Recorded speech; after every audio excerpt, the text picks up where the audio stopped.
Good morning and welcome back to our new blog. আশা করি সকলেই ভীষণ ভালো আছো আর আমরাও বেশ ভালো আছি।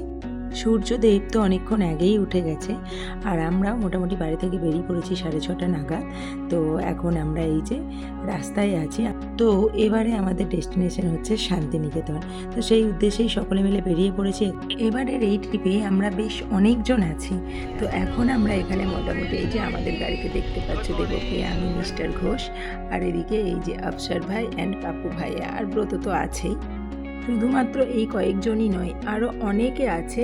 তো আস্তে আস্তে যেতে যেতে সকলের সাথেই দেখা হবে। তো আমরা এই যে আফসারদার গাড়িতে মোটামুটি এই কয়েকজন মিলে সেট হয়েছি, আর বাকিরাও সব নিজেদের গাড়িতে আসছে।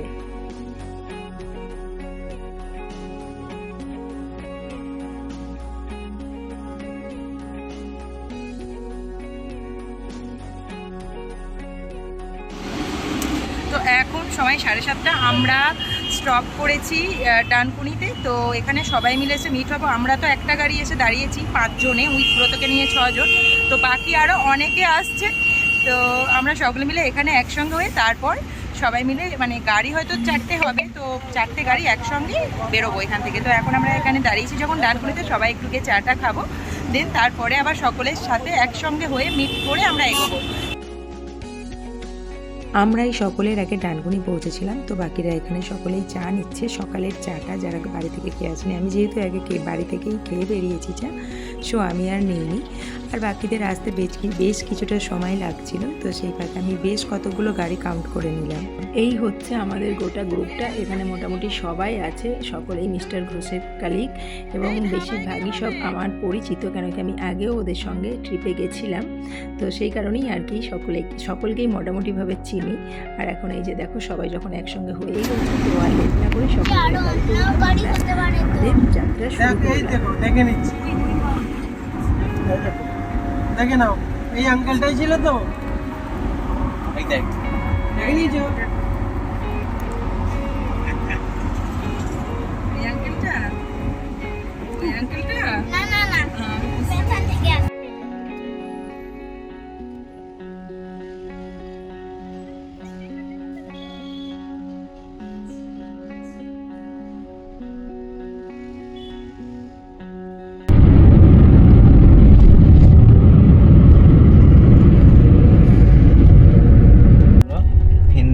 HINDUS কি হয়? TN হিন্দুস্তান কি, তারপরে DHAB। যেহেতু সকলেই বাড়ি থেকে সকাল সকাল বেরিয়েছিলাম, তাই কারোরই আর ব্রেকফাস্ট করে ওঠা হয়নি। তো সেই কারণে সকলে মিলে আমরা চলে এসে হিন্দুস্তান ধাবাতে ব্রেকফাস্ট করার জন্য। জলখাবারের ছিল এখানে অনেক মেনু। তো যে যা নিজের পছন্দ মতো খাবার নিয়েছে, বড়া, ইডলি, কচুরি। আর এখানে সকলে মিলে খাবার পাওয়া মাত্র খেতে শুরুও করে দিয়েছে। আর আমি যেটা করে থাকি সব জায়গায় গিয়ে, যদি কোথাও সকালে জলখাবারে আলুর পরোটা পাই তো সেটা মিস করি না। তো এখানেও তার ব্যতিক্রম হয়নি। এই যে আমি আলুর পরোটা পেয়ে গেছি এবং সেটাই অর্ডার করে দিয়েছি। শুধু আমি একা নয়, আমার সঙ্গে কিন্তু আরও অনেকে আলুর পরোটা খেয়েছে। আর সত্যি বলতে কি, এখানের খাবারগুলো প্রত্যেকটাই বেশ সুস্বাদু ছিল। এই যে এখানে সকলের থেকে রিভিউ নিচ্ছি, সকলেই বলেছে খাবার ভীষণ ভালো হয়েছে। যে যা নিজের পছন্দ মতো ডিশ প্রত্যেকেই কিন্তু সব ওকে দিয়েছে, মানে খাবার খুব ভালো। তো কলকাতা বর্ধমানে হাইওয়েতে যদি খিদে পায়, ন্যাশনাল ধাবাতে আসতেই পারো। খাবার কিন্তু যথেষ্ট উন্নত মানের এবং খুব সুস্বাদু। আর এখন এখানে সকলের চায়ের দায়িত্ব নিয়ে নিয়েছে অভিষেক দা। ইতিমধ্যে আলুর পরোটাকে এত ঝাল লেগেছে যে ব্রতকে রসমালাই দিতে হয়েছে যাতে ঝাল কমানো যায়। আর এই সমস্ত খাবারের একদম সমাপ্তি ঘটেছে ডিমের পোচ দিয়ে। খেয়ে উঠে ধাবার চারদিকে নজর দিতেই চোখ গেল বাস্কিন অ্যান্ড রবিন্স আইসক্রিমে। তাই দেখা মাত্র এক মুহূর্ত দেরি না করে ঝটপট করে চলে গেলাম আইসক্রিম পার্লারে এবং আমার ফেভারিট আইসক্রিম বাটারস্কচ নিয়ে নিলাম হাতে। আর আমার মতো আরও অনেকে আইসক্রিম লাভার গেছিলো কিন্তু আমার সঙ্গে কোম্পানি দেওয়ার জন্য। দেন তারপর আর কি পেট ঠান্ডা মন ঠান্ডা করে এখন আমরা ধাবা থেকে বেরোচ্ছি। তারপর আর কি যেতে হবে আমাদের ডেস্টিনেশনের দিকে, যেটা অনেক অনেক দূর। টু লং জার্নি এখন আমাদের করতে হবে। সো আমরা একে একে আবার গাড়িতে উঠে পড়লাম, আমাদের একদম ডেস্টিনেশনের দিকে যাত্রা শুরু করলাম। Too long journey. তো কিছুটা এরকম বাইরের প্রাকৃতিক দৃশ্য দেখতে দেখতে কখন যে চোখটা বুঝেই ধরলো বুঝতেই পারলাম না। তো যাই হোক, যখন চোখ খুললাম দেখলাম আমরাই অ্যাটলিস্ট বোলপুর শান্তিনিকেতন পৌঁছেই গেছি। চারিদিকে এরকম সবুজ ঘেরা রাস্তাঘাট দেখে যেন চোখেরও মনের উভয়েরই শান্তি হয়েছে। আর এখন আমরা সোনাঝুরি পার্কিং লটের দিকে যাচ্ছি গাড়ি পার্ক করার জন্য, কেন কি সোনাঝুরি হাটে যাব। আর ওখানে গাড়ি পার্ক করার জায়গা নেই, একটু আগে এইভাবে গাড়িটা পার্ক করা হয়। তো এখানে গাড়ি পার্কিংয়ের জন্য 100 টাকা নেয় পার গাড়ি।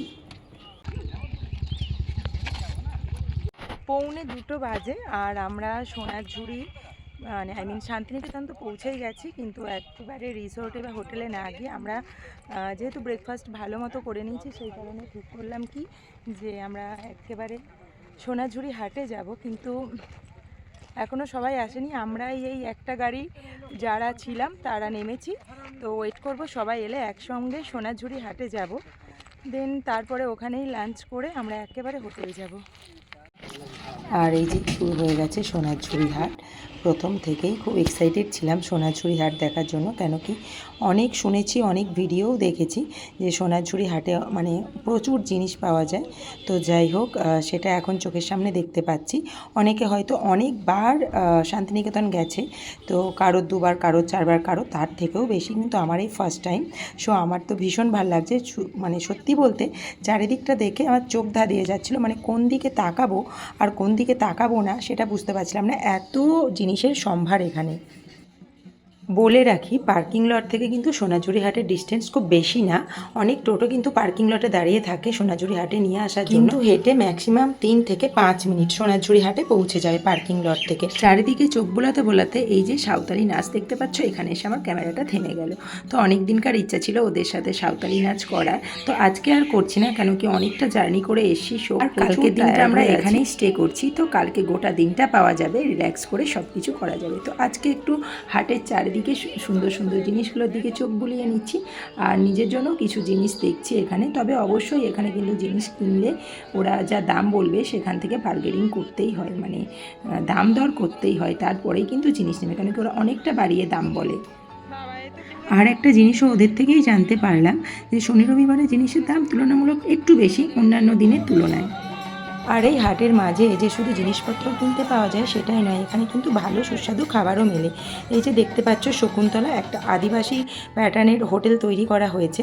তো মানে দেখতে পুরো আদিবাসী লোক একটা, সব কিছু জিনিস দিয়ে। তো এখানেই আর কি আমরা আজকের লাঞ্চটা সারবো।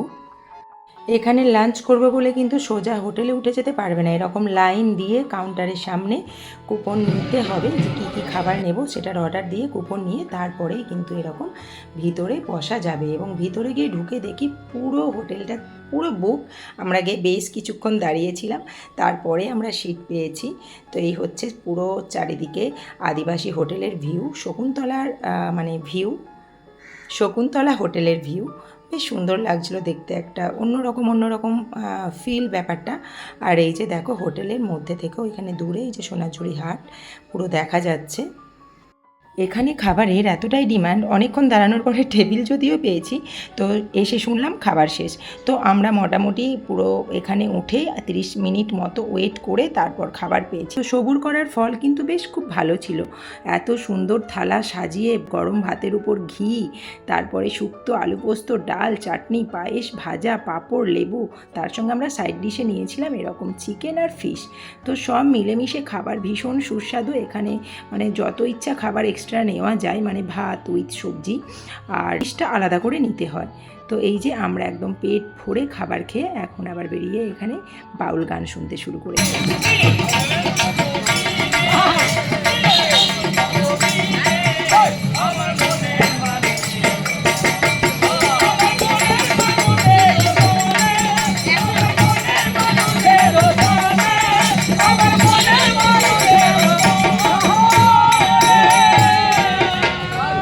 তারপরে বেরোনোর সময় এরকম একটা পাঞ্জাবির দোকান দেখে সকলে মিলে দাঁড়িয়ে এখানে পাঞ্জাবি চয়েস করে যে যা নিজের পছন্দ মতো পাঞ্জাবি নিয়ে নিল। একটা কথা বলে রাখি, আমার মতো যারা ফার্স্ট টাইম এরকম সোনাঝুরি হাটে যাবে বা শান্তিনিকেতন যাবে তাদের জন্য, যারা জানে না যে হাট কবে বসে, কতক্ষণ থাকে, সেই তার জন্য।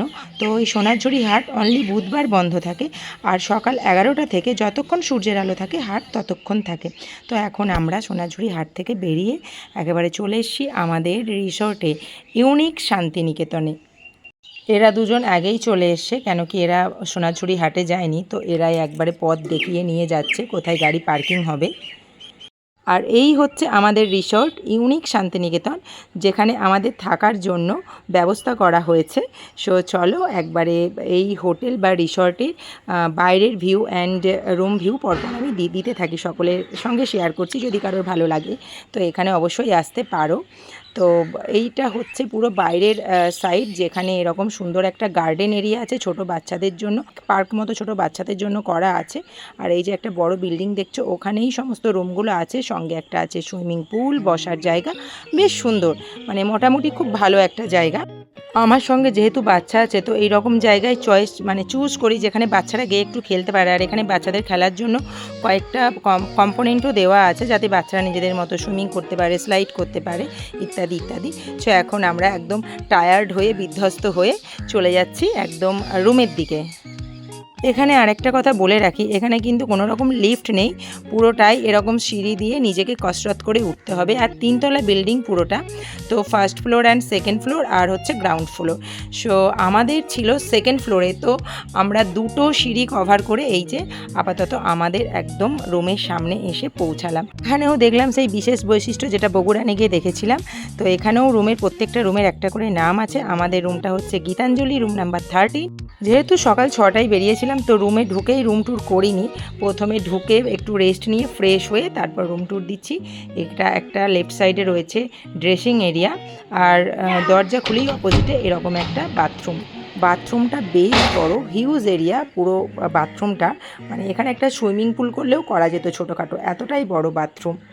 আর বাথরুমে নিডি এবং ইউজেবল কিটগুলোও ছিল, যেমন shower gel, shampoo, moisturiser, dental kit, চিরুনি, এই সব বাথরুমের মধ্যে ছিল। আর এই হচ্ছে আমাদের রুমটাও কিন্তু বিশাল বড়, হিউজ এরিয়া। যেহেতু আমরা 2টো ফ্যামিলি থাকবো সেই কারণে দেখো, মানে সিঙ্গেল বেড, ডবল বেড একটা 5-7, আর একটা মস্ত ডবল বেড মানে 6-7 একটা ডবল বেড। আর এই রকম 2টো জানলা। এই রুমের এক্সট্রা বেনিফিট যেটা, সেটা হচ্ছে এখানে একটা ছোট্ট মিনি ফ্রিজ ছিল, আর সেই সঙ্গে যখন ইচ্ছা চা খাওয়ার জন্য এখানে টি কিট সমস্ত রাখা ছিল, সেই সঙ্গে একটা ইলেকট্রিক কেটলি উইথ ওয়াটার বোতল। আর এই হচ্ছে একটা বিরাট বড় কাবার, যাতে 2টো ফ্যামিলি সমস্ত জিনিসপত্রের মধ্যে চলে আসে। তো আমাদের ফিরতেই সন্ধে হয়েছিল, দেন তারপর ফ্রেশ হয়ে রুমের একটা ট্যুর নিয়ে, মানে রুমের ভিডিওটা করে দেন এখন আমরা নিচে যাচ্ছি। বাকিরা তো আমাদের গ্রুপের সবাই অনেকক্ষণ আগে নিচে সুইমিং পুলে বাকিরা তো সবাই অনেকক্ষণ আগেই নিচে নেমে সুইমিং পুলে লাফালাফি অলরেডি শুরু করে দিয়েছে। আমি এখন যাচ্ছি। মিতু তো এখন বাচ্চা সামলাতেই টাইম চলে যাচ্ছে। অনেক দিন পর আমাদের একসঙ্গে ট্রিপ, আবার আফটার 2 ইয়ার্স।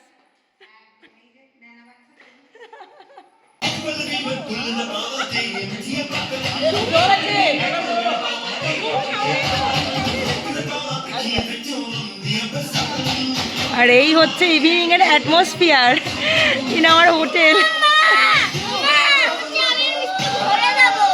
ঘরে না, এখানে খেলো যা। নিচে নেমে দেখি এদের পার্টিতে একেবারে একদম অন, সবাই নিজের নিজের মুডে সুইমিং পুলে ভেসে আছে, মানে কি বলবো, বেশ একদম একটা মুডে আছে সকলে। কি হলো ওখানে বসে যা দিদির কাছে। কি ব্যাপার এখানে? ইভিনিং টাইমে হোটেলের সৌন্দর্যটাও যেন বদলে গেছে। যখন এলাম সূর্যের আলোয় একরকম হোটেলটাকে দেখলাম, আর এখন এই সন্ধ্যার সময়ে চারিদিকে আলোর সাজে সাজিয়ে হোটেলটাকে যেন আর একরকম নতুন এক লুক দিচ্ছে। সকলে যখন সুইমিং করতে ব্যস্ত, তো আমরা ভাবলাম একটু ফ্রেঞ্চ ফ্রাইয়ের সাথে আড্ডা দিই। ও বাবা, এই যে বিজ্ঞ মহাশয়কে দেখছেন, সব থেকে বড় সুযোগ পেলেই ছুটে যাচ্ছে কখন সুইমিং পুলে গিয়ে ঝাঁপিয়ে পড়বে। সেই কারণে এই মহাশয়ের উপর সর্বদা আমাদের নজর, যেন সুযোগ পেলেও সুইমিং পুলে গিয়েও ঝাঁপিয়ে পড়তে না পারে।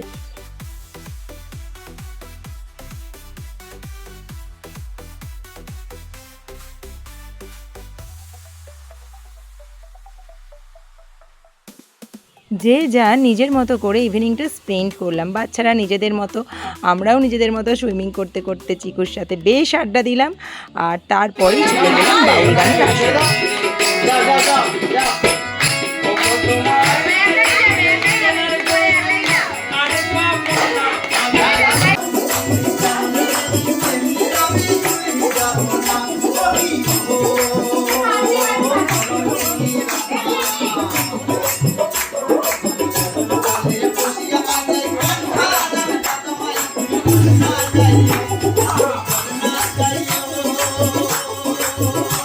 রাত